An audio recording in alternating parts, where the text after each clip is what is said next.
yeah, so coming to the properties of the codes, some of the important properties that a code word for a specific symbol coming out of a source needs to satisfy, the 5 main properties that we are going to follow.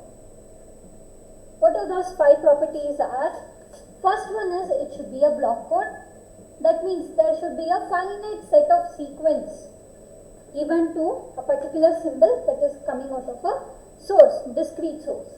Then it should be, the second property is each and every symbol that is coming out of the source, when it is extended to second bit, the second symbol, each one of these symbols should have its own unique representation, or we should be able to distinguish between the code words of the 2 different symbols. That is non-singular codes. Then we have uniquely decodable property. So unique decodability will help us in identifying the code words of the particular symbol at the receiver without any ambiguity. So this is uniquely decodable. The fourth property is the instantaneous property. That is, as and when we get the code words or the stream of bits, we should be able to decode them instantaneously. That is instantaneous code. The last one being the optimal codes. So this optimality depends upon the length that we are going to make use to represent a particular code word.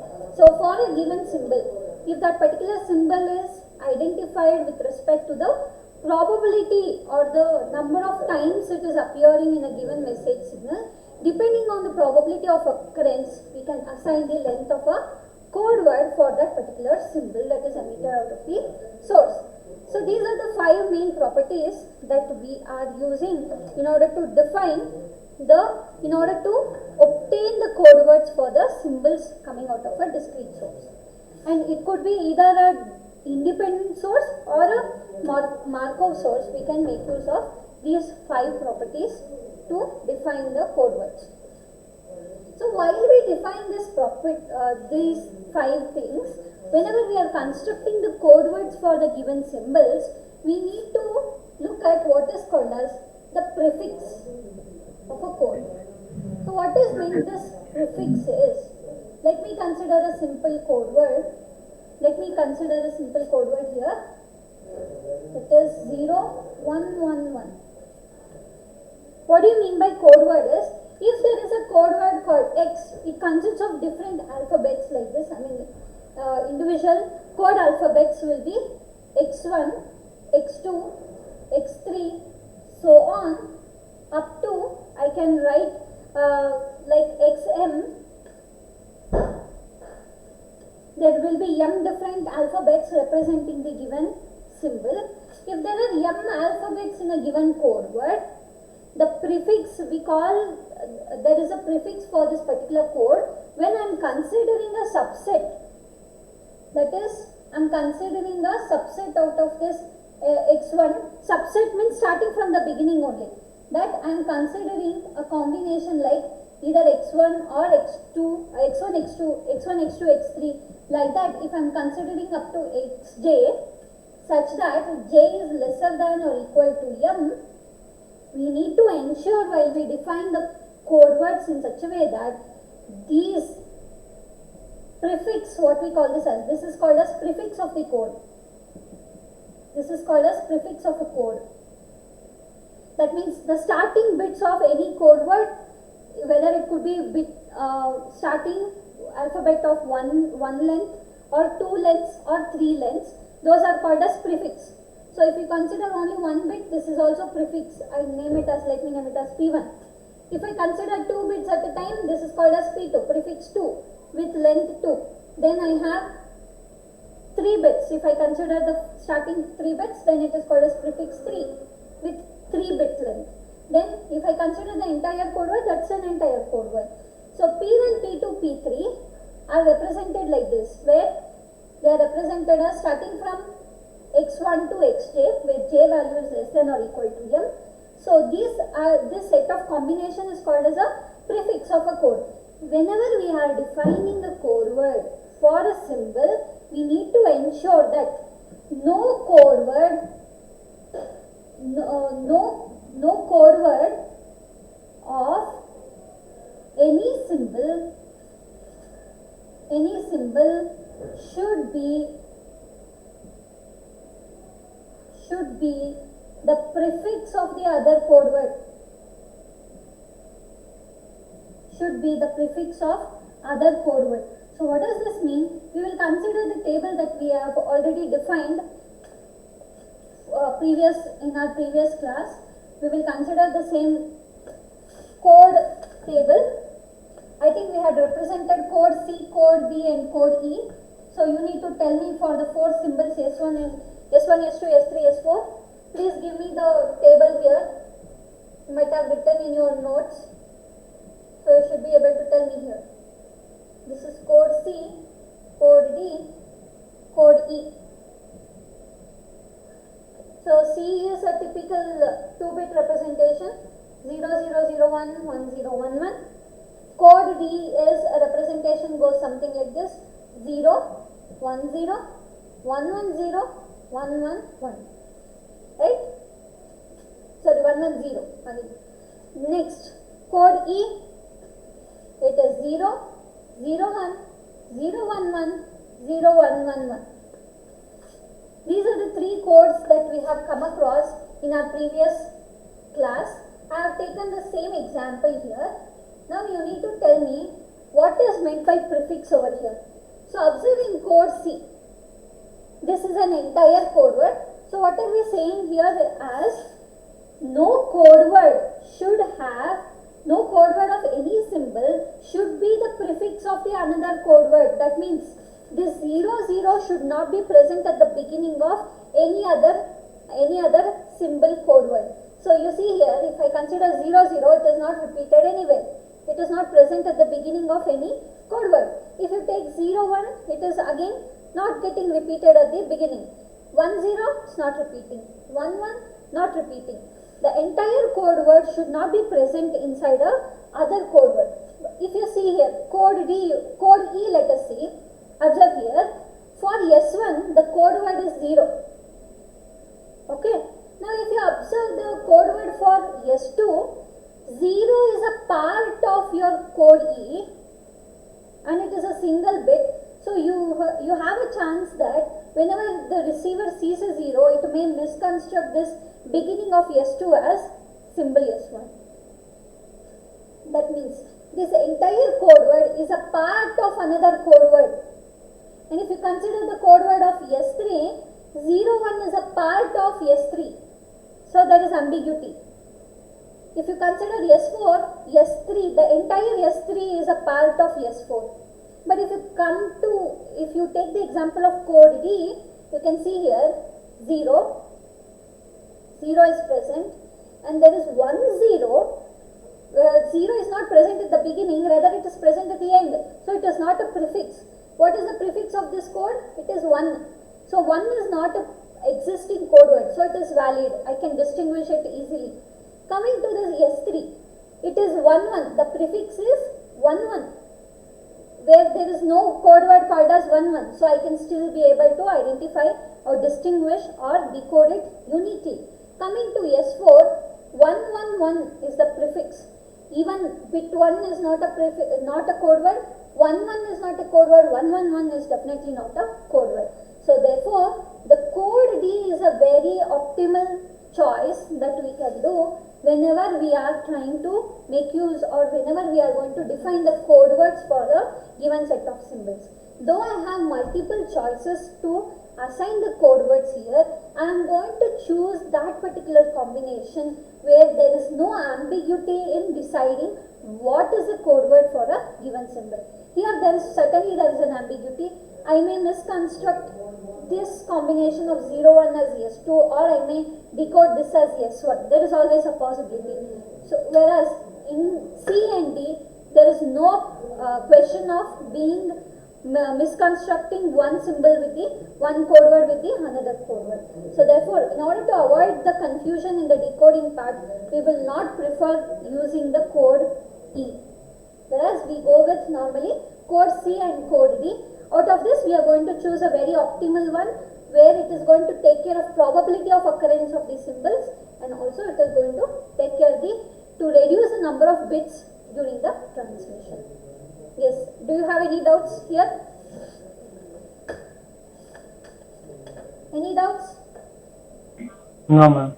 This prefix is also called as a prefix property, and this prefix property is also called as the instantaneous property of a given code. Okay, now we will have to know about, so see here, if you consider the three codes here, in first case I am using 2 bits to represent one symbol, or from now on we are going to, these are called as code words, correct? These are called as code words. These are called as code words, and each code word has a length. We call that as word length, and the unit of this word length is bits. So it is a short form of binary digits. Whenever we are going to use zeros and ones to represent the code word for a given symbol, we are going to represent or address it in terms of bits, which is a short form of binary, the first 3 letters, and in digits we are picking the last 3 alphabets and then we are clubbing them together, and its unit is bits. That means if you see in the code word called or code C, there are 2 bits per code word. 2 bits per code word. If you come to here, there are different lengths of codes given. S1 is having the length called as L1 with 1 bit. S2 has length called L2 with 2 bits. S3 has L3 which is having the length equal to 3. S4 is having the length L4 which is equal to 4 bits. Similarly, here also I have 1, 2, 3 and 4. So, but there could be another combination also here which gives us something like this. Instead of having 1110, I can also make this as 111. Even then, I'll be able to instantaneously decode it without any ambiguity. If you check out here, I will still be able to uniquely decode this particular code. Why means this entire thing is not a prefix, and 11 is definitely not a code word. 1 is also not a code word. So I can still identify this properly. So I can make this modification. In such cases, there is only 3 possible lengths, that is L1 is 1, L2 is 1, there are length of equal to 2 is, number of code words with length equal to 2 is 1, and length equal to 3 is 2 in number. Number of code words having the length equal to 3 is, there are 2, whereas the length equal to 2 is only 1, length equal to 1 is only 1. Now, how do I fix up this length of a code word?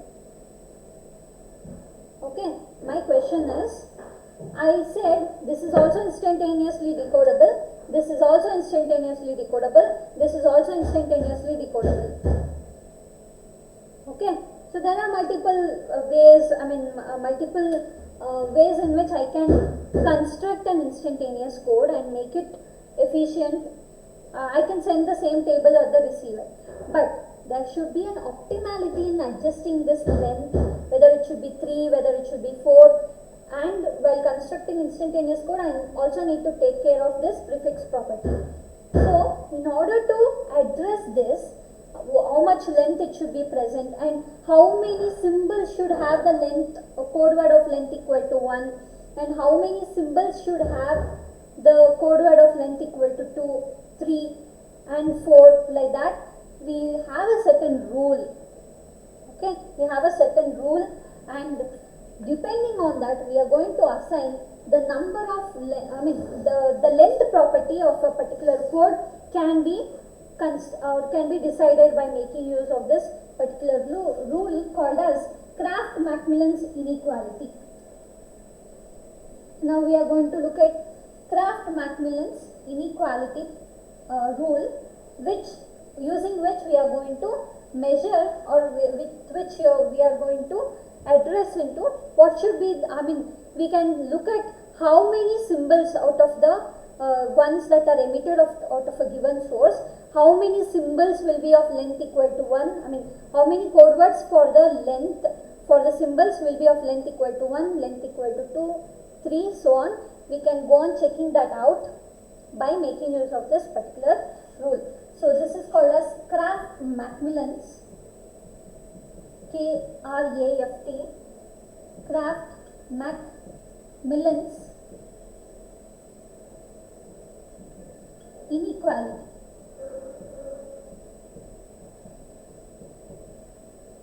So what is this Kraft-Macmillan inequality is? A necessary and sufficient condition for the existence of an instantaneous code. So this is going to give us the necessary, pardon me about this, I will just rewrite this.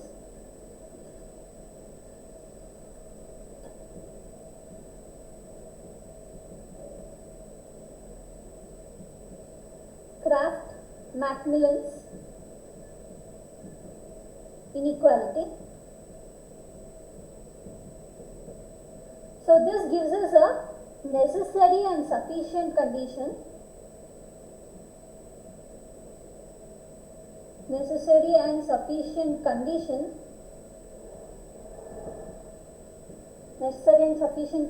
for the existence of instantaneous code.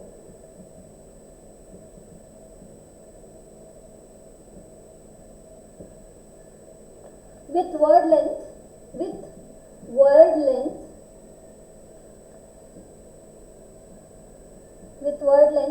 L1, L2, L3, so on up to LQ, is that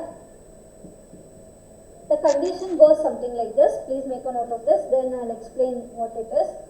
Summation I running from 1 to n r raised to the power L suffix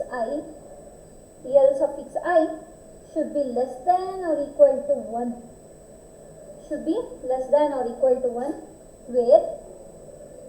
Where r, small letter r, is the number of symbols in code alphabet X.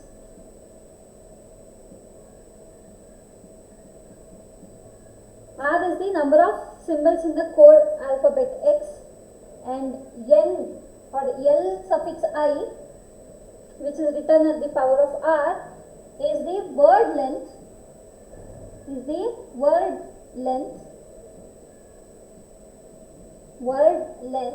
in binary digits of the code,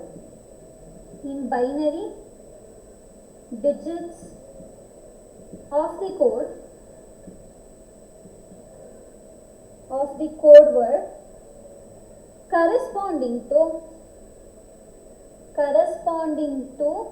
the ith symbol,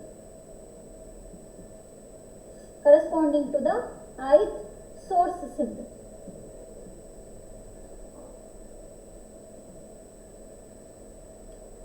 Then Q is the number of source symbols. Pardon me, this is, instead of n you name this as Q. Okay, instead of n you name this as Q.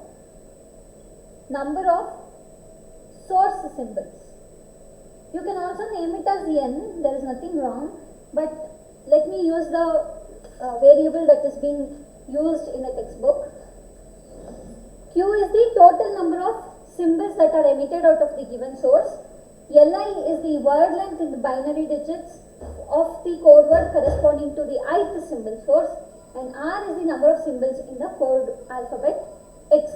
If I am making use of x as 0 and 1, that is for the binary case, r will be equal to 2. If the x is consisting of ternary elements, that is 0, 1, 2, 3, then r will be equal to 3. If I am using quaternary, that is 0, 1, 2, 3, then r will be equal to 4, so on and so forth. So depending on this, the r is chosen. So let us see what does this indicate. Okay, the proof of this I am going to discuss little bit later. Okay, I am going to give you a video on the proof of obtaining this. Now I will take an example and try to explain what it actually means. So whenever I am constructing an instantaneous code, the instantaneous codes or the code words that are so constructed has to satisfy this particular property or the condition for it to be called as an instantaneous code. So let us see an example and try to understand what is this Kraft-Macmillan's inequality will state. I will take a code word table and then explain that. So note down this table. I am writing the source symbols on one side. I am considering a source which is emitting 4 symbols, S1, S2, S3 and S4. Okay, I am constructing different code words here. Now I am trying to evaluate which one of the following is a instantaneous code and which I can use it for the practical scenarios. Therefore, the receiver will have no ambiguity in deciding which one of the code symbols are transmitted. So code F is something like this, that is 0, 0, 0, 1, 1, 0, 1, 1, 1, 1. Then coming to code G, it goes something like this, 0, 1, 0, 0, 1, 1, 0, 1, 1, 1. Code H goes something like this, 0, 1, 0, 1, 1, 0, 1, 1, 1. Code I is 0, 1, 1, 0, 1, 1, 0, 0, 1, 1, 0 and last one is 1, 1. Code J is 0, 1, 0, then you have 1, 1, 0, then we have 1, 1. Now I have written 5 different codes here, out of which can you just by looking at this, can you tell me which is instantaneous, which is not instantaneous? Using the prefix property, please try to tell me whether out of these 5 codes F, G, H, I and J, let me know which one out of these 5 is an instantaneous code.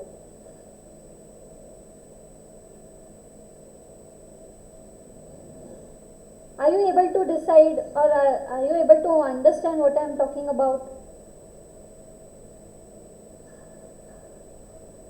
Out of these 5, which one is an instantaneous code? All are instantaneous. All are instantaneous.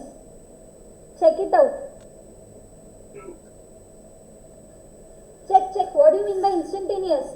None of the code words should be the prefix of any other code word.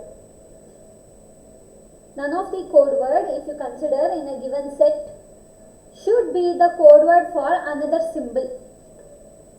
Check which one of that is going to satisfy that property.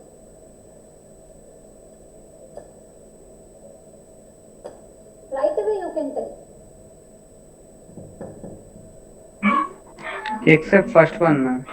Except first one. Please try to understand my question. I am asking to find out which one of these is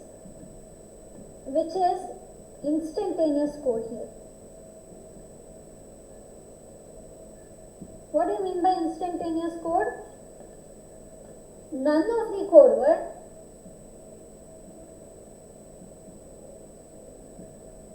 should be present, none of the code words should be used as used, let me write it like this, used in the beginning of another code word. I hope now you will be able to tell. Please read out the sentence and then you answer my question. Everyone, not only Anjali, everyone should try.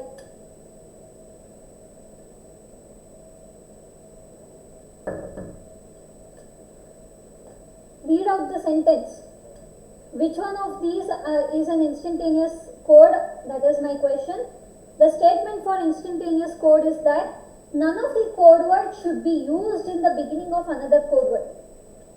So now you tell me which one out of these five are the non-instantaneous, or you can identify which one of these are instantaneous. You can either answer in both ways. If you identify non-instantaneous, you will be able to tell which are the instantaneous ones. Non-instantaneous means some of the code words will be used at the beginning of the another code word. So look at it, answer to this, only then you will be able to understand my further topics. So please do let me know. If you have doubts and confusions here, do let me know so that I can clarify your doubts.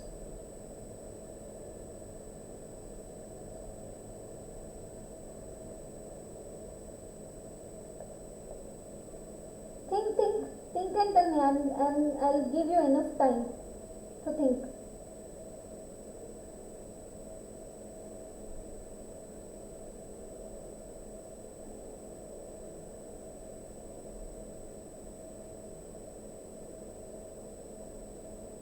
All are non-instant. All are non-instantaneous. That's not true. That's not true.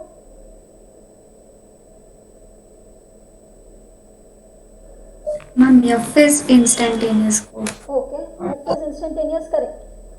F is instantaneous, I agree with that. Okay, this is instantaneous. Any other code which is instantaneous? In F, 0 is used now, ma'am. F1 is used in F2. Pardon me? In code F, ma'am. So code word is used as a prefix now, ma'am. Where it is used? The entire code word should be used. Don't get confused. The entire code word should be used at the beginning of another code word. There is no such code word now. 0 is not repeating anywhere else at the beginning. So it is instantaneous. Even 0 1 is not getting repeated anywhere. 1 0 is not getting repeated anywhere. 1 1 is not getting repeated anywhere. At the beginning, I am talking at the beginning. There is no such code word which is having 0 0 anywhere. So I can instantaneously decode this. Right? Yes, ma'am. Then next. Ma'am, H is instantaneous. H is? H is? Instant. Okay, correct. That is also right. H is also instantaneous. How did you decide, Gauri? You explain.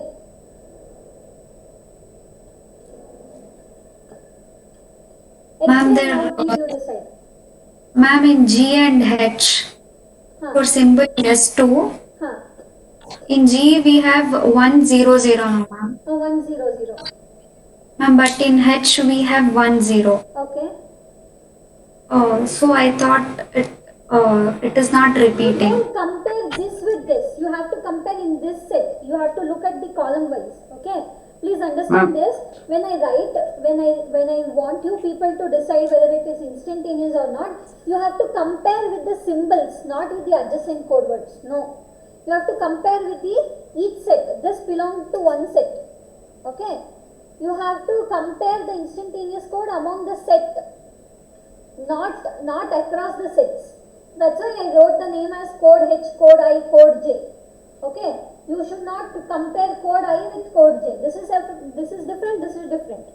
So what you need to compare is whether this 0 is getting repeated anywhere, whether this 0 0 is getting repeated anywhere, or whether this 0 1 is repeating anywhere, 1 0 is repeating anywhere, or 1 1 is repeating anywhere. Like that you need to check. So So out of Ma'am, which, all are instantaneous, ma'am. no, you check, I'll tell you. At I have to least check one only will at the fail. first now, ma'am. At least one will fail. F is correct, instantaneous.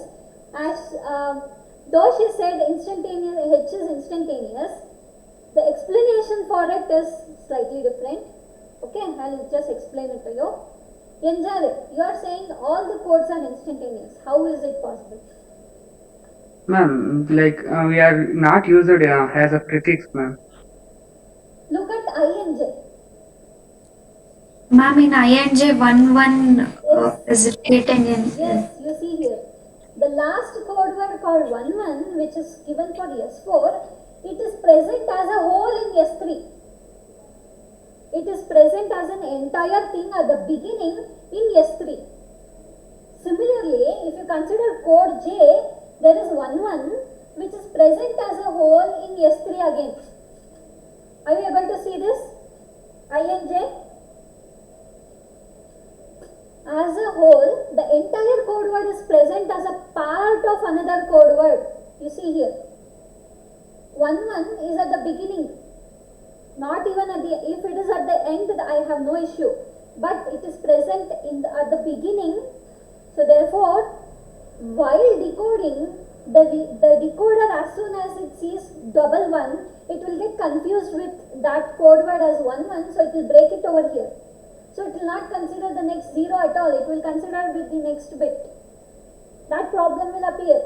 When an entire code word is a part of another code word, then there is an issue with the instantaneous decoding of the symbols. So I and J are non-instantaneous, whereas code G and code H are instantaneous. If you look at 111, the entire 111 is not a part of any other symbol, or entire 110 is not a part of another code word, entire 100 is not a part of another code word, 0 is not a part of another code word at the beginning. It is a part at the end, so it is okay. Whenever you are going to send the information, this is the first bit that will be going out, not from here. Okay, so it is from MSB we are going to send, not from LSB. So please remember that this is the first bit that will be sent out. So there will be no ambiguity. The first bit is 0 for S1, whereas for S2, S3, S4, the first bit is always equal to 1. So I can easily distinguish right at the beginning itself which is S1, which are the other rest. Now coming to the code H, similarly, none of the code words are starting with 0. There is only one code word which is starting with 0. So I can say that this is also an instantaneous code. Even 10 if you take, 10 is not part of any other code word at the beginning itself. So this is a uniquely decodable code word. Even 110 also, it is not a part of another code word, therefore it becomes instantaneous. I hope now this gave you clarity. Please say yes or no. Yes, ma'am. Yes? Okay. So Yes, ma'am. now what we have the code word with us and we are able to look at it and say whether it is instantaneous or not. But when we construct, when we have to see whether it is instantaneous or not, it has to satisfy the Kraft-Macmillan's inequality. So we can mathematically verify whether it is an instantaneous code or not by evaluating the inequality equation for each one of these codes and then decide. So what is that? We are going to collect the length of the individual code words of specific length and then we are going to decide. So the first code word, I named the length of the first code word as L1 is equal to 2 bits. 2 bits. Length of the second code word, length of the third code word, length of the fourth code word are also equal to 2 bits. So what is Kraft-Macmillan inequality will state? If at all the summation, let me write it over here, if at all the summation I running from 1 to q, where q involves all the symbols that are emitted out of the source, r rise to the power minus L1 should always be less than or equal to 1 for a code word to be called as an instantaneous code. So by looking at this, we will say that whether the code is an instantaneous one or not. So I have recorded the lengths of the individual symbols. Now I will find the summation here. So summation goes as I is equal to 1 to 4, I is equal to 1 to 4, and here you can see the code alphabets that are used are only ones and zeros. So R value is equal to 2 raised to the power Li, and this value should be less than 1 for it to be called as an inequality. Okay, to satisfy the Kraft-Macmillan's inequality, or it should be called as an instantaneous code. So let us do this. 2 raised to power minus 2 plus 2 raised to power minus 2 plus 2 raised to power minus 2 plus 2 raised to the power minus 2. So you are going to get 1 by 4 plus 1 by 4 plus 1 by 4 plus 1 by 4. Totally it adds up to equal to 1. So in the inequality it is getting equal to, this does not going to confirmingly say that this particular code is an instantaneous. In such cases we have to go and look at the code word and then say whether it is instantaneous or not. Whenever it becomes equal, then it is difficult to decide whether it is instantaneous or not. So this particular code we have to look and decide whether it is instantaneous or not. Now we will come to code G. In code G, if you consider, the symbol S1 has the length equal to 1, L1 is 1, L2, L3, L4 are having the length equal to 3. So your Kraft-Macmillan's inequality, using that I can write this as 2 raised to minus 1 plus 2 raised to minus 3 plus 2 raised to minus 3 plus 2 raised to minus 3. This adds up to 1 by 2 plus 1 by 8 plus 1 by 8 plus 1 by 8, which is equal to 1 by 2 plus 3 by 8. What is 1 by 2 plus 3 by 8? It is 4 plus 3 by 8, right? So this adds up to 7 by 8. So 7 by 8 is definitely a value less than 1. So I can directly say, even without looking at the code, I can just say that this particular code word, this particular code set is an instantaneous code. And similarly, I can go with code H also. Then, if you consider the code J, you see here what will happen. Or let me consider code I. I think in code I there will be a ambiguity, because S1 is 1, S2 length is equal to 3, S3 length which is equal to 3, L4 is equal to 2. So it adds up to 2 raised to minus 1 plus 2 raised to minus 3 plus 2 raised to minus 3 plus 2 raised to minus 2, which adds up to 1 by 2 plus 1 by 8 plus 1 by 8 plus 1 by 4.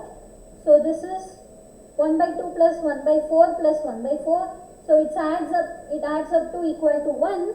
But this does not give us enough information. Then we will go and evaluate, check what is happening there. And then if you come to J code, L1 is 1, L2 is 2, L3 is 3, L4 is also equal to 2. So it is 2 raised to minus 1 plus 2 raised to minus 2 plus 2 raised to minus 3 plus 2 raised to minus 2, which adds up to 1 by 2 plus 1 by 4. Let me write this as directly 2 by 4, 1 by 8. So 1 by 2 is 1. So 1 plus 1 by 8 will be the answer, which adds up to 9 by 8, which is certainly a value greater than 1.